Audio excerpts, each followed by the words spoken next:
Rachel, how we doing? Welcome on in. Good to see you as always, Rachel. First here, yes, yes. You're always such a loyal viewer. How we doing? What was your favorite part of Raw, by the way, Rachel? Before we get started, I know we spoke briefly earlier, but what was your favorite part? Welcome in, guys. We're going to do a Monday Night Raw review in just a few minutes. If you haven't already, please be sure to hit the subscribe button, hit the notification bell for whenever I upload a post or go live. And last but not least, be sure to hit the thumbs up. Hit the like button. We're going to get started in a minute discussing Monday Night Raw from earlier today in Glasgow, Scotland.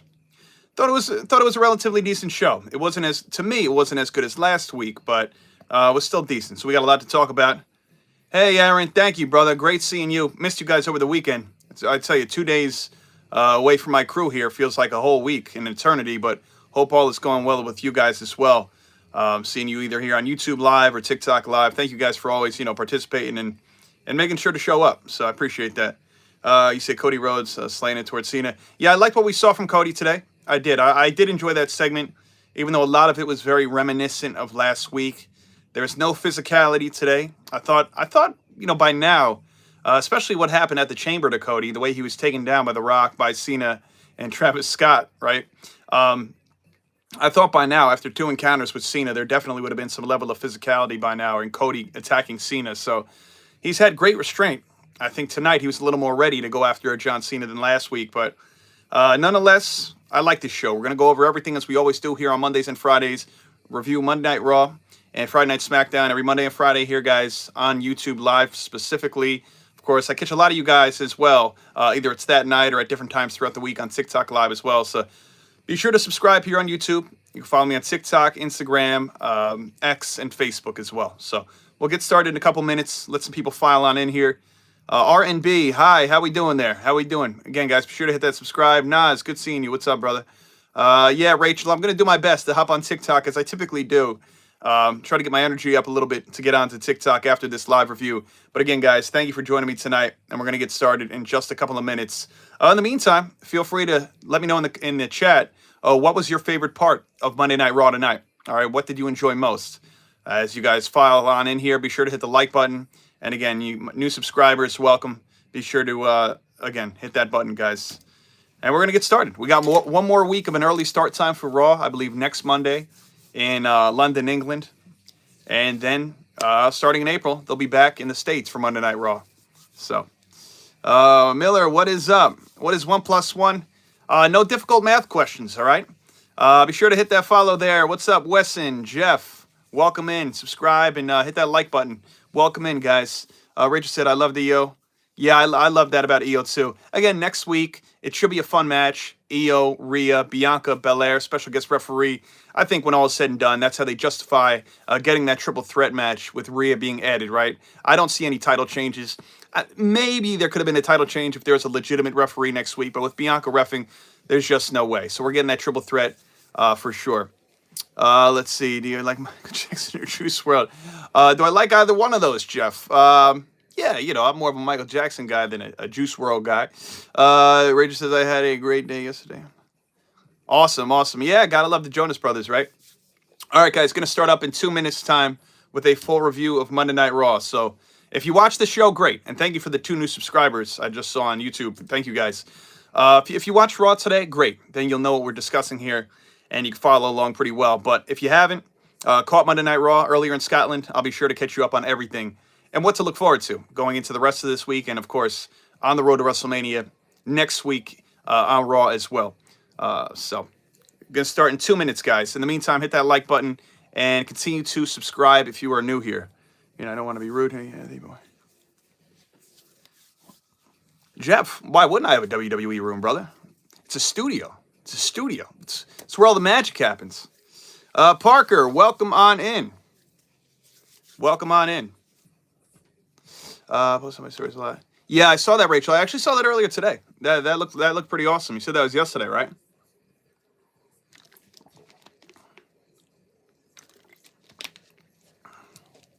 Yeah, Parker, what's up, my friend? Yeah, I remember you from TikTok. Welcome on in.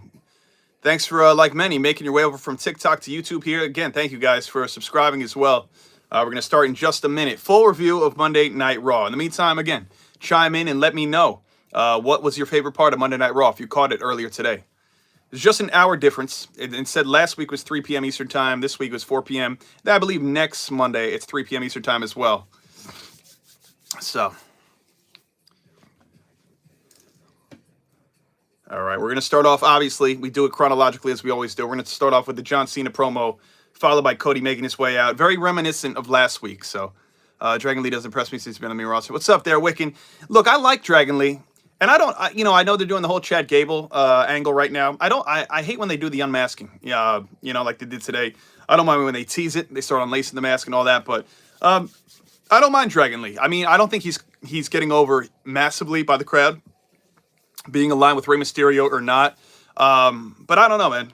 I don't know. I like Dragon Lee, but I don't think he's doing anything that's really going to catch anybody's attention, right? We know he's a good wrestler at that.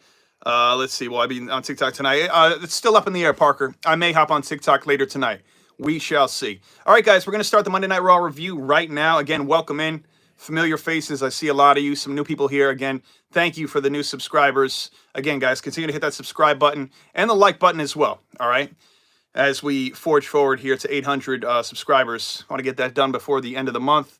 Rachel says, I think that Chad's under the mask. Yeah, for sure. Got to be Chad Gable, right? I mean, who else could it realistically be? All right, so let's get down to business. Monday Night Raw taking place in Scotland today. Again, I thought this was a good show. I enjoyed last week better, though. I got to say that was better. John Cena makes his way out. He asks the crowd if there's something on their mind, and it seems like they have something to say. Hopes that they're ready to do their worst because they finally understand what is going on. Then he starts talking about himself for a little bit. And he says he could pick apart any of the random ticket holders in attendance at the show. He says no one is safe. He said last week he even put a clueless kid on blast. You know, a lot of you guys, or people in general online, were comparing the John Cena kid to the whole Miz girl, right? When she was upset at the Miz many years ago. And he was just out there like a deer in headlights wearing all of John Cena's attire last week. And Cena was just ripping him, right? As this new heel Cena we got to get used to, at least for a little bit. We got a lot of FU Cena chants after that, okay? Again, very reminiscent segment of last week. Though this week he went in a little bit more. He talked about wanting that 17th title reign, surpassing the Nature Boy Ric Flair and all that good stuff. Then shortly thereafter, he says for 20 years he's put up with the noise and he didn't want to waste that time being mean. He paid attention. That was followed by a shut the F up chant. And so the fans were just not having it today in Glasgow, Scotland. He says we make it so easy, chanting profanity at the top of their lungs while he studies us, tests us, and in doing so, we've told him everything about us. Blase blah. He says all of your lives are sad. And basically, he says the most important thing we ever told him was in April of 2005 when he gave us his greatest idea, the WWE Spinner Championship. Now, it's funny. I think it was somebody on TikTok Live I was talking with last week, and they were asking me what is one of my least favorite belts. To me, I was never a big fan of the spinner belt, so I got to be honest. I don't know. I just never got with it. So you can see behind me, I've always been more of a golden era type of guy with the Winged Eagle belt or the whole rounded Winged Eagle we got in the late 90s and stuff like that. I don't know. That's never been my vibe. I was never into the whole spinner bit. But that being said, he says, the championship is a symbol of the center of all this, and the toy belt he made disrespected tradition and disrespected the legacy of it. And he says he's going to ruin wrestling for every fan, for every wrestler, for everyone in this farewell tour of sorts. He's, again, at Mania, as I mentioned about Ric Flair, he says he's going to make history, winning his 17th title, making us forget about Ric Flair, the jet flying, and all that he says, everything that Flair says, right, with his whole shtick. And he's going to win that title and retire with it. He says he's taking it home because he wants to be the last real champion with it in WWE. That will hate him for that. And so then we got Cody Rhodes. Okay, that was a whole lot he had said. He started off with a very lengthy promo. Again, collectively good, a little bit more in depth than last week, though very familiar vibes. So I will say, even though he elaborated a little more this week, I enjoyed it more last week because, first of all, none of us knew if he was even going to talk. So I wasn't overly impressed, but it wasn't bad. Cody comes out, This was, I feel like, slightly a longer segment than last week as far as when Cody was involved with it. And I'm going to get to that in a minute. Let's see here. Cena talking about retiring as champion. Only one allowed to do that is Trish Stratus. I hear you, Wiccan. I don't disagree with that. So Cody makes his way out. He points out that before Cena can take the title away from the fans, he has to take it away from him first. Rhodes says he made a mistake last week talking about old and new John. He's clearly sincere, angry, and willing, and maybe the most dangerous John Cena there ever has been, potentially so. And says, but he made a massive mistake, and the mistake was not hitting him with that title at Elimination Chamber. No, the mistake was saying what he just said in front of the people in the building. He doesn't have to unload and unpack their history, but John should know how hard and violent he fought just to hold the title this one time. Obviously, Cena is a 16-time holder of this WWE Championship. Cody had to do all this. He had to leave in 2016 after not wanting to be Stardust for 2 years. Who could blame him, right? In the shadows of his brother Goldust. Having to leave for the better part of, I don't know, what was he gone from 16, 22? So he was gone for almost about 6 whole years. Felt much longer than that, realistically. Rebranded himself, went to Ring of Honor, went to New Japan, helped start AEW and so on, and then made his way back at WrestleMania 38. So Cody, I mean, look, even if you don't like Cody Rhodes or even think he's a boring champion, you got to respect somebody who's willing to bet on himself, right? So long story short, he's saying the timeline of all pro wrestling hangs in the balance because of his vanity.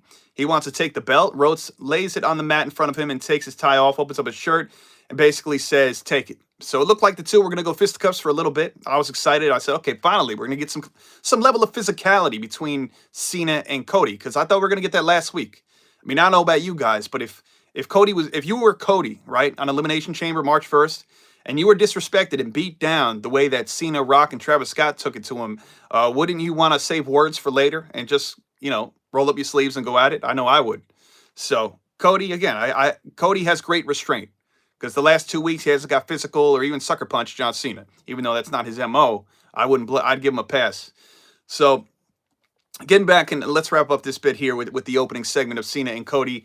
Cody goes on to say as Cena leaves the ring, the champ is no longer the man standing in the aisle. He's standing in the center of the ring, and John Cena walked away empty-handed, just as he will at WrestleMania, and as he will from WWE when it's all said and done, when this farewell tour is finished. So again, thought it was good. After that, we got a video package for the Intercontinental Championship situation.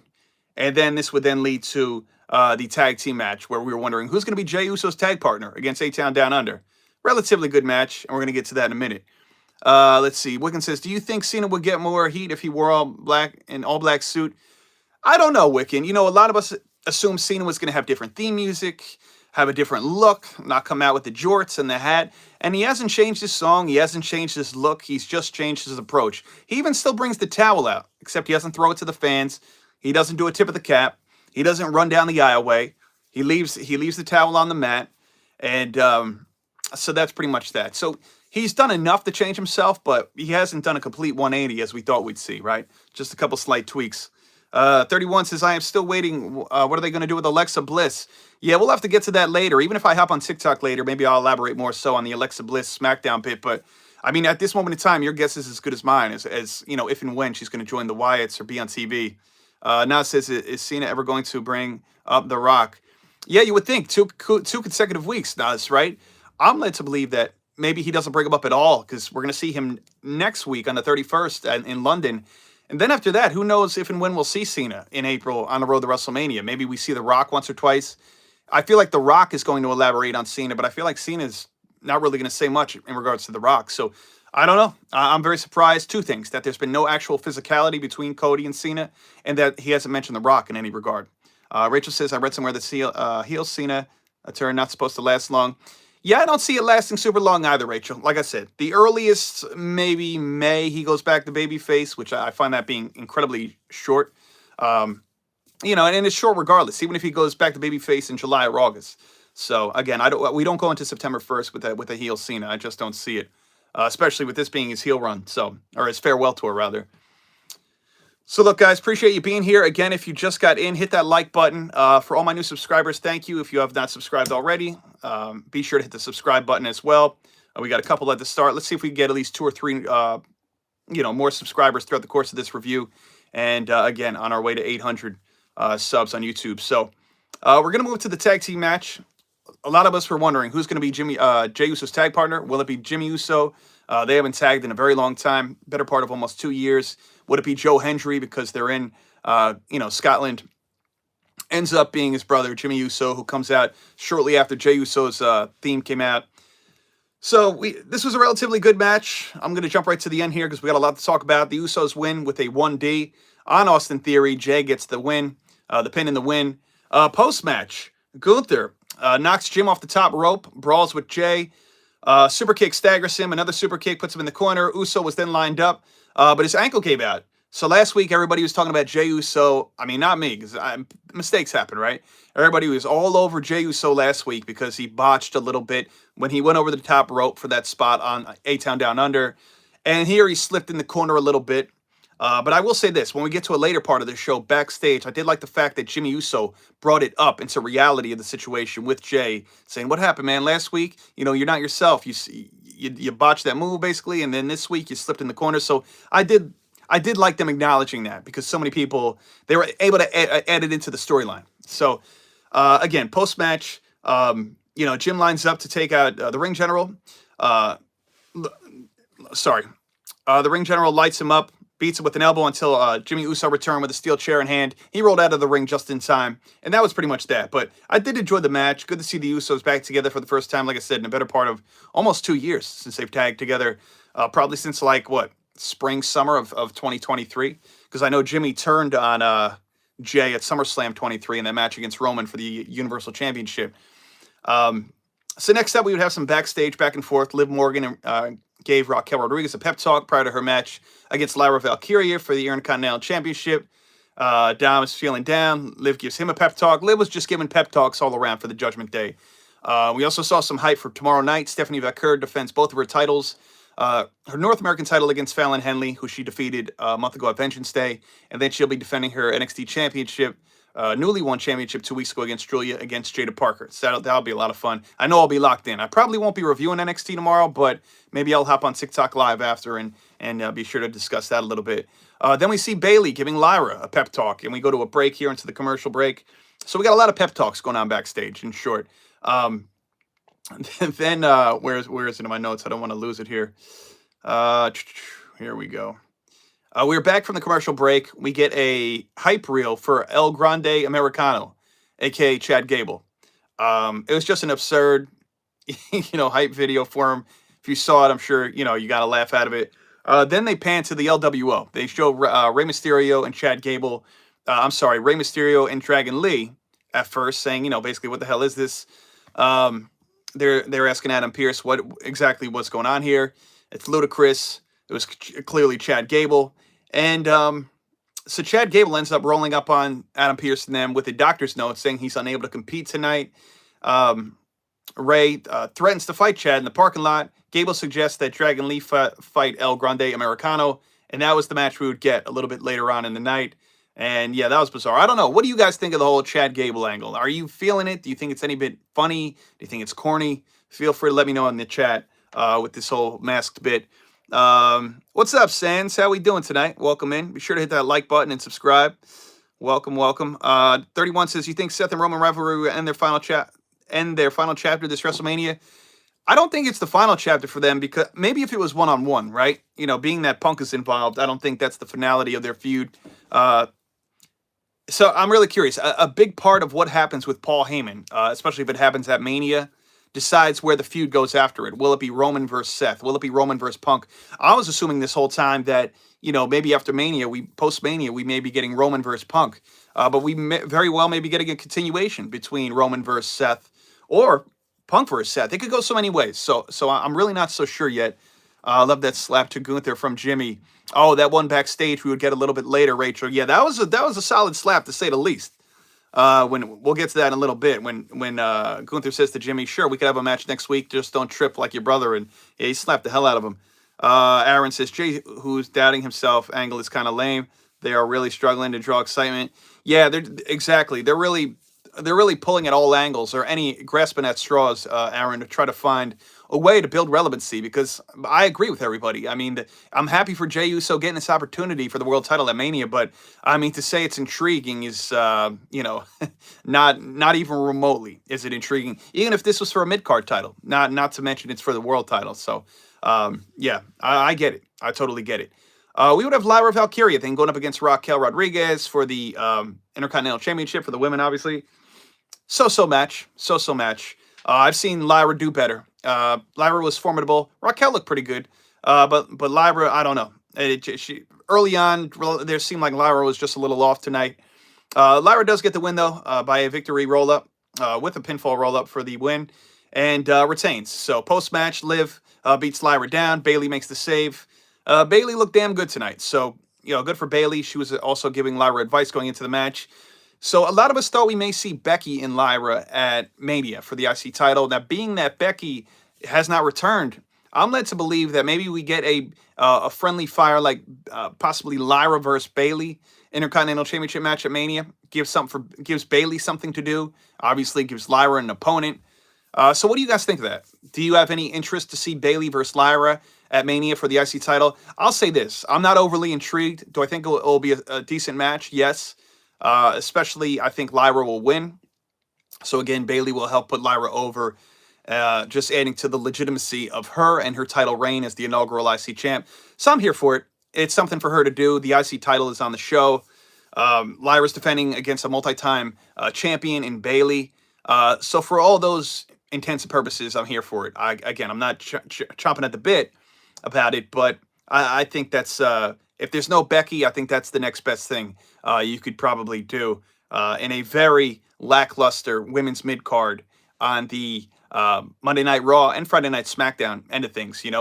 It's not to say the women's mid card isn't good. Then once in a while you bring in some former world champions to really spice it up at times, but it just hasn't been booked all that great in the last 3 months, 4 months. I think many would agree on both shows. So let's see here.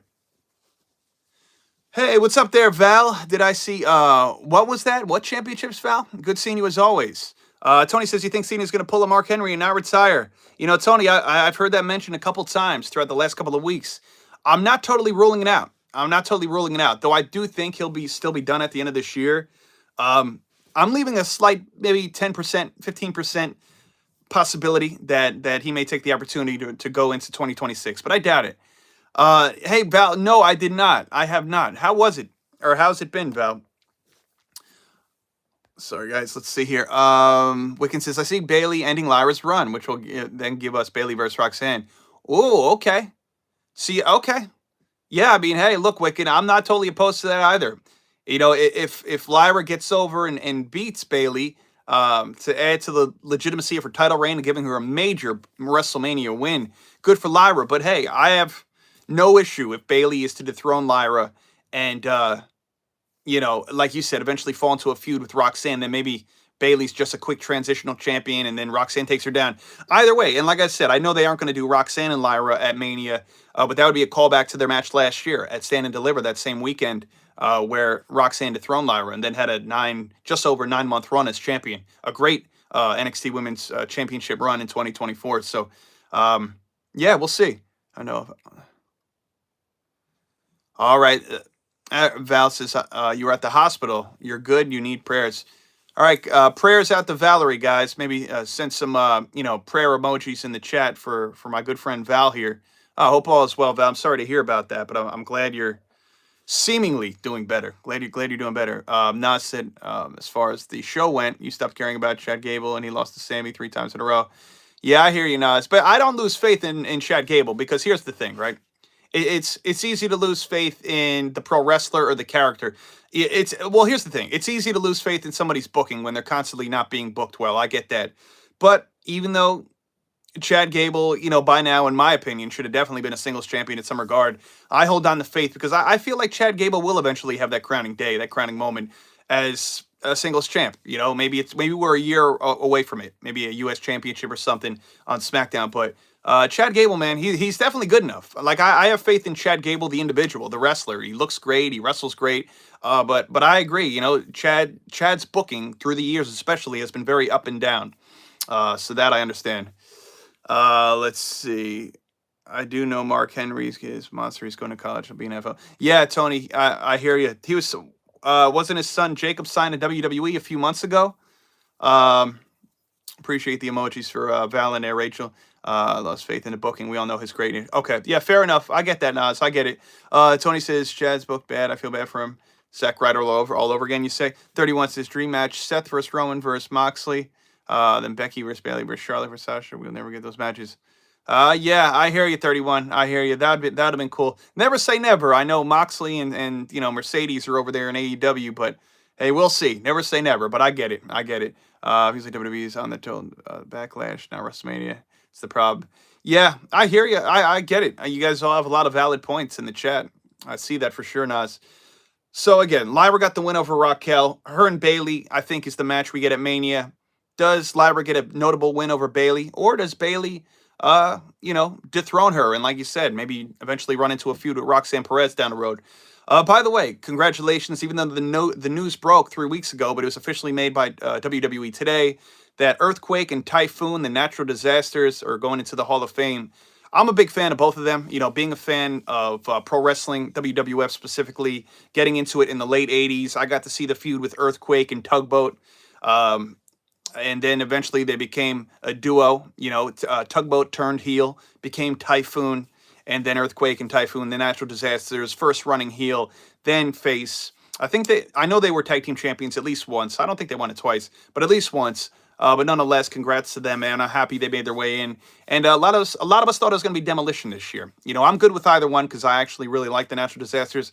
But hopefully, being that Demolition is in the good graces finally again of WWE, maybe Demolition goes in next year. So that would be ideal. You're welcome there, Val. You'd like to see one last Shield reunion, you said, Tony? Okay. It's WrestleMania at the end of the day, so I'm going to be a little excited. I hear you, Nas. That'll be brave for Valerie. Appreciate that, Tony. Yeah, thanks for all the nice gestures to Valerie, guys. Wicked says, like that they're giving Ivy Nile a voice. Yeah, I agree. It's a start. It's a start, Wicked. Isn't one of the natural disasters married to one of Brett's sisters? Is that so, Tony? I don't think so. I could be wrong. I don't think so. I need the Midnight Express in the Hall of Fame. It's about time. Yeah, Midnight Express is another good one. Yeah, my personal interest, growing up watching the natural disasters and Demolition, but I hear you about the Midnight Express. I totally get that. They always seem to be in the conversation, and rightfully so. Appreciate you guys being in here again, guys. If you have not yet already, hit that like button, hit that thumbs up button. Every little bit helps the channel. And again, all new subscribers, thank you. If you haven't already, please be sure to hit that subscribe button. Let's try to get at least 2 more subscribers before we end this live in about 20 minutes or so. 25 minutes. Rock and roll is in it. I hear you. Yeah, rock and roll went into what, 2017, Tony? 2016, 2017, right? All right, so here we go. We are going to talk a little bit about the stairway incident where Jimmy Uso rolled up on Jey Uso, gave him some tough love against Gunther, fires him up. He's trying to find the right-hand man, Jey Uso, the guy that became a single star in the first place. Jimmy goes around the corner and calls Gunther out for next week. Ring general agrees as long as he doesn't trip and fall like his brother did in the ring just before. Big Jim with a big slap to the face of Gunther. I mean, this one was it was really loud. So it was perfect. Then we pan to Adam Pearce. He's in the ring with a contract in his hand for the WWE Women's World Championship match between Bianca Belair and Io Sky. Now, this has been an absolute mess the last 2 or 3 weeks. I love Rhea, love Bianca, love Io. But this has been a mess. Rhea's trying to enter her way into this matchup. And look, as much as I find it to be intriguing, it's like, what grounds do you really have to stand on? Bianca won her match at Chamber. She should be going up against Io, and that's that. But long story short, Rhea wants a rematch. So Adam Pearce, after all the hoopla in the ring, Io comes out while he's trying to talk. Bianca comes out while he's trying to talk. Rhea comes out while he's trying to talk. Long story short, there is a match next week with Io and Rhea for the title, and the winner will go on to face Bianca Belair at WrestleMania. And the caveat is the special guest referee is Bianca Belair. So, like I said at the top of this live, if Bianca was not the referee, I thought there's a very good chance that Rhea could win it back. I think that would be lame for Io. What's the point of giving her a 4-week title run before the road to WrestleMania, and she doesn't even get there, right? That said, being that Bianca is the referee and it's not a regular WWE official, I do think there's going to be some kind of chaos, some kind of mayhem, and I do think when all said and done, this will help then justify a triple threat match in the eyes of WWE, at least at WrestleMania. So it looks like we're getting the triple threat match, guys. I know some of you are okay with it. I know some of you are not okay with it. I've spoken to quite a few of you in the past on YouTube, on TikTok. It is what it is. So, many weeks ago, I thought we were finally getting that Rhea Bianca. I was all here for it because we've seen Bianca and Io at Backlash 2023. They tore the house down. Am I opposed to a rematch? No, but I would have loved to see Rhea in it. Triple threat match. So that looks like what's going to happen. So I do think that Io is going to retain at WrestleMania no matter what. See what happens, though. But now we finally have a gauge on how they're going to go about doing it. Here we got Dragon Lee versus El Grande Americano, a.k.a. Chad Gable.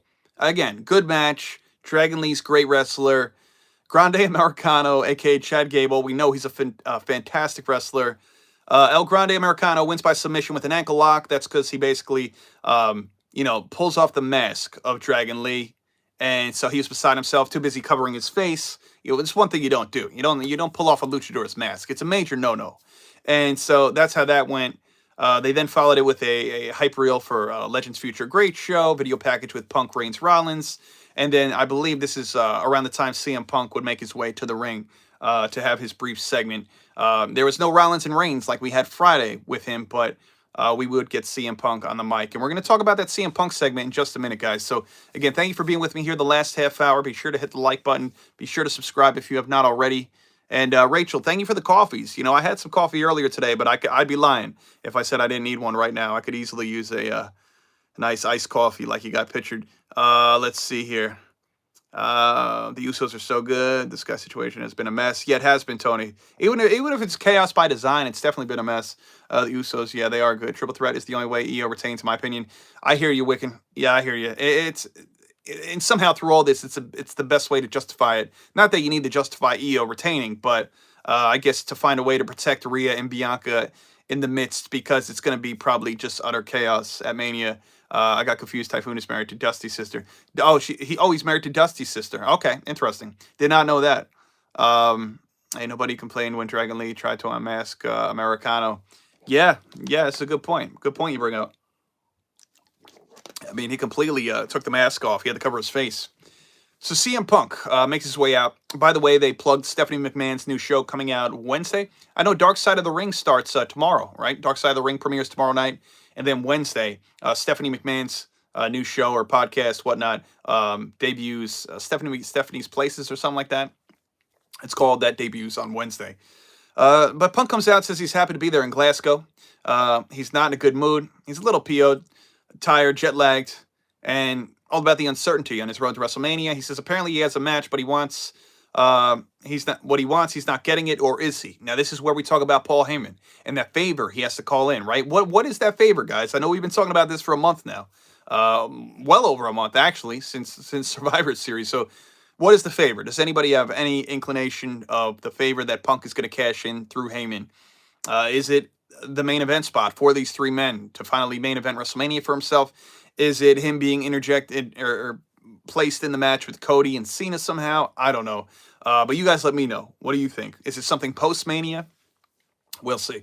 Goes on to say he needed to win the Elimination Chamber and the Rumble, but he didn't. The more things change, the more things stay the same. Says he works with children. A callback to his Brawl Out press conference in 2022 with the whole Young Bucks situation and so on. And the black belt undisputed champion of being a diaper baby is Seth Rollins, who screwed him out of his opportunity at the Elimination Chamber by curb stomping him. And John Cena obviously went on to win that. And so on. He says, for two people, it's clearly personal, but for him, it's business. The two men who want to stand in his way and stop him from getting what he wants have to go. Seth takes it personal because he's been crying ever since he got back because of the magnitude of him belittles everything he's about in his entire career. And then Punk went on to say he acknowledges Roman Reigns is taking it personally because he sees in real time that his wise man isn't just his wise man. So again, that favor will be called upon before you know it. And Glasgow booed, and he asks if they wanted it here and says he did too. The contract signing, but the other two guys are not in the building. So he says he'll fuel up the jet, and he insists that Seth and Roman do too. And I believe he said, on Friday for SmackDown in London? It's either Friday or Monday. I think he said Friday. He's going to take care of it, and they're going to put pen to paper and so. So I don't know. Are you guys excited for Roman, Seth, and CM Punk? Who do you got winning? Let me know. What happens with Paul Heyman? Feel free to drop it in the chat as well. And we then got a very funny Instagram video from Logan Paul where he says what AJ Styles did to him was, unconscionable. And he'll be in London for Raw next week, and he wants to see him there. He also said that AJ better take his, what do you say, soccer mom haircut to Raw next week. And then we would then get ready for the main event already, Braun Breaker versus Penta for the Intercontinental Championship. So let's see here. Tony says El Santo got removed, only removed his mask once. No, that was a luchador. Yeah, I feel like this angle has been used in multiple companies, like at least once or twice a year, like annually. I'm getting tired of the unmasking. I really am. And I feel like the complete unmasking, in whatever regard it's used for, it's definitely disrespectful. I don't mind, when they take out a few strings or they shift it around or they rip at it, tug at it. But when they actually do that, I mean, I don't know. I feel like it's got to be very impactful or very meaningful. Otherwise, it just becomes very commonplace, right? It's like people getting color on TV. They blade, and then it's like when it becomes a regular occurrence, Moxley, it loses its luster, right? Because it's now we expect you to be cut open every week. It's no longer like, oh, a brutal cage match or barbed wire or some kind of insane stipulation. So you got to pick your spots for it. And I don't think tonight was one of those things for it. You could find a way to get Chad Gable to win in this luchador gimmick of sorts without him completely taking off the mask. He could have jostled it up enough to cover his eyes. I don't know, just to have him clawing at his face to try to fix it, that being Dragon Lee, and then the ankle lock tapping him out because he maybe he can't breathe because the mask is covering his nostrils, something like that. Instead of just completely taking the mask off and him, tapping because he's embarrassed. I find that to be a bit much. So I don't know. I find that to be a little disrespectful. Tony says, "Oh, Paul's going to screw the bloodline." That's Heyman. It's what he does. Yeah, exactly. It's just a matter of time till we get that old classic villainous Paul Heyman. We haven't seen it in a very long time. Or at least it feels like that. So it's just a matter of time till Paul falls back to his old ways, right? Guys, we're going to talk about the main event. Braun Breaker defending his Intercontinental Championship against Penta. Again, I'd probably give this show a 7.5 at best. Wasn't a bad show. I just wasn't overly impressed. And we're less than a month away from WrestleMania 41, and I thought it was so-so. Okay, so I thought last week was slightly better, and I thought tonight was all right. It wasn't bad. It wasn't great. So again, guys, just be sure to hit that like button. If you haven't already, please be sure to hit the subscribe button as well here to the channel. I welcome all new subscribers and everybody that came back tonight. Appreciate you as well. So let's get down to the main event, shall we? Where you're going to talk about this match with Penta and Breaker. Now, I'm not sure how many of you expected Penta to win it tonight. I certainly didn't. Not that he's not capable, but you knew there was going to be some kind of shenanigans. It wasn't long after we saw Dom Mysterio and Carlito make their way ringside. Dom has been, trying to get Penta to join the Judgment Day. Even tonight he tried to do so against the wishes of one Finn Balor. So, come back from a commercial break. We see Braun going off the ropes, and Penta drops him with a super kick. Zero calls for the flip pile driver. Breaker counters, military press, double knee gutbuster, but did not take place. Penta sends him to the floor off the ropes. Tope takes him down. Carlito and Mysterio are fired up. We see a flip pile driver connects, this time a cover, but nope. Then we see Braun pop up with an avalanche Frankensteiner that can't put Penta away. Judgment Day then get involved. This is where things get sticky and messy here. Dominic runs interference. Carlito ate a spear from Breaker. Mysterio chop blocks Braun. Referee Chad Patton then sees this, calls the match, and so then Penta would lose by disqualification, being that Braun was the one who was attacked. So winning the match regardless. Braun Breaker. Breaker won by DQ. Post-match, Dom was beating on Breaker. Braun fired back with right hands. Finn Balor would then appear with the chair in the hand to wallop him across the back. We'd see more chair shots. They give Penta the chair and encourage him. But he hits Dom Mysterio, threw the chair at him, and then took him down with a kick. Finn attacks Penta, beat him down. Judgment Day at the end of the show stood tall, and that's all, folks. So that was the show here. Again, quality show. I guess the good thing is, if you do enjoy a Monday Night Raw being earlier, these last couple of weeks, it was all over by 6:30 Eastern time here. So good show, not great. Last week I did find to be a little bit better, and we got One more show internationally next week for Raw. I believe it's a 3 p.m. start time Eastern time next week. And then they'll be in the States for the final couple of weeks. So let's see here. Yeah, it was a general meh. It's the whole Jericho Mysterio thing all over again with the unmasking. Yeah, correct, Wiccan, correct. Rachel says, hopefully we don't lose TikTok next week. Yeah, I hear you. I hear you. Yeah, you're right, Tony, about Braun, man. Tony says, I hate Don's mustache. It's like Eddie minus 10,000. Yeah, not many people can pull off that mullet mustache look. He got the sleeves, the tattoos. I know I mean, like him or not, he's done a total transformation of what he looked like when we first really saw him come onto the scene, not back in 2005, right? But like since kind of joining the wrestling fray on TV, like 2019, early 2019, when Don would be backstage supporting his father. He was much bigger, broader shoulders, short haircut, glasses. Dom looks like a totally different person who we once saw initially on TV 6+ years ago, getting ready to be a pro wrestler, you know? Tony says, I miss Eddie. He would be so good in this story. Yeah, I know. I cannot believe Eddie's been gone going on, what, 20 years? 20 years. So was it 05? Insane. So that is my Monday Night Raw review, guys. If you have not already, hit that subscribe button. I'm going to get out of here in a couple of minutes, but thank you for joining me tonight. Hit the subscribe button, hit that like button. And again, appreciate all new subscribers and the regulars here coming in and joining me for this Raw review. I probably will because the night is young. It's barely 10 p.m. on the East Coast. I'm going to get off here at 10 p.m., so 2-3 minutes. And shortly thereafter, probably hop on TikTok Live for a little bit for the first time since Friday night as well. So any other questions, comments, concerns, guys, feel free to drop it in the chat. Otherwise, thank you for joining me tonight, as always.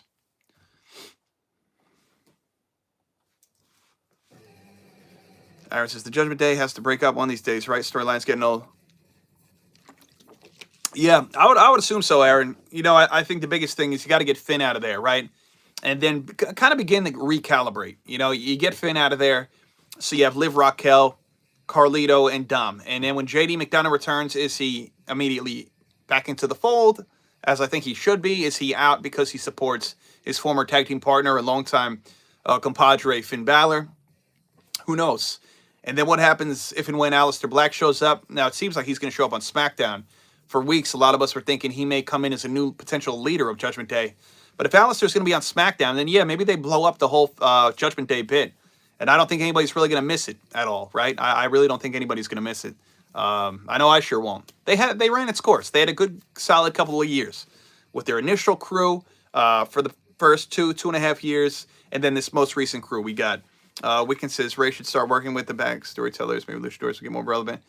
Yeah, no, you're right about that. Perhaps I would have loved to see wrestle tonight. I would have loved to see Ray wrestle today, but nonetheless, we got Dragon Lee.